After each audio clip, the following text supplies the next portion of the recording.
Thank you, Madam Deputy President. And I hope that those in the government benches have the courage to deliver with such passion the views that they have shared today in this chamber in their own caucus. Because if you listen to the leader of the Labor Party, the Premier, in fact, earlier this week, let me quote him directly about this issue. He says, "The cost is huge. So I'm going to have a review into the resourcing that police put into these marches. And it's my view that police should be able to be in a position to deny a request for a march due to stretched police resourcing." And he goes on. What does he say?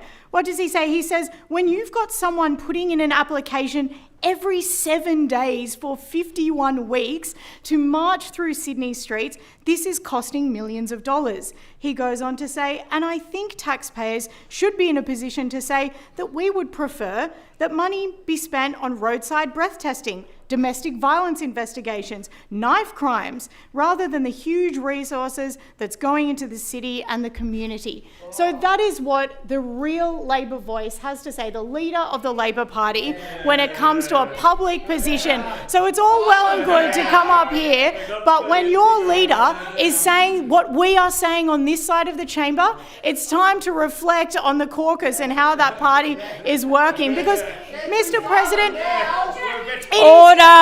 Order. The member will be heard in silence. Thank you. It is clear that this government has its priorities in completely the wrong order when you consider the Minister for Music in this chamber will talk about having festivals, music festivals, paying tens of thousands of dollars for their own police resourcing, and these protesters have to pay nothing. In my view, the Minister for Music should be telling his festival organiser stakeholders that they should instead be advertising protests. That would give them so much freedom from the ongoing costs that the police are costing in festivals. For me, I wanted to offer a calculation. I think this is very important. If we take information provided by the government in response to the Honourable Rod Roberts, 8,465 police resources were deployed for the pro-Palestine protests over 4 months.